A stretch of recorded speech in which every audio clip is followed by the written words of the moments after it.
Ça semble extraordinairement compliqué d'organiser l'exposition Léonard de Vinci qui démarre dans quelques jours au Louvre. Oui, c'est jeudi qu'elle ouvre au public, l'exposition la plus attendue de l'année, mais entre les brouilles diplomatiques, les difficultés techniques, les retards de dernière minute, il faudrait quasiment être un génie comme Vinci lui-même pour tout mener à bien. C'est un peu ce que constatent les dirigeants du Louvre. Pour Europe 1, Diane Chenouda.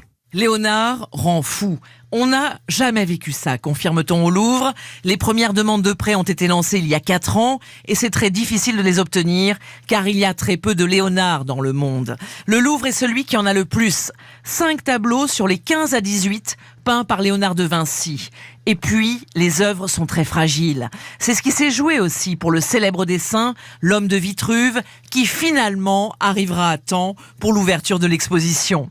Et ce sont souvent les œuvres phares des musées qui ont donc le plus grand mal à s'en séparer le temps de l'expo. Bref, c'est beaucoup d'incertitudes. Jusqu'à la dernière minute, jusqu'à ces derniers jours, le Louvre ne savait pas si tel ou tel prêt était accordé. Celui de l'Ermitage à Saint-Pétersbourg, la Madone Benoît, sublime peinture, a été confirmée il y a seulement une semaine. Quant au Salvator Mundi, portrait du Christ Sauveur, réclamé depuis longtemps par le Louvre, on ne sait toujours pas où il est, ni si c'est un authentique Léonard. C'est toujours le suspense, un jour oui, un jour non. Le Louvre espère encore, qui sait, voir arriver à Paris le tableau le plus cher du monde. Diane Chenouda, sachez C'est que presque aussi compliqué que le Brexit avec Léonard de Vinci.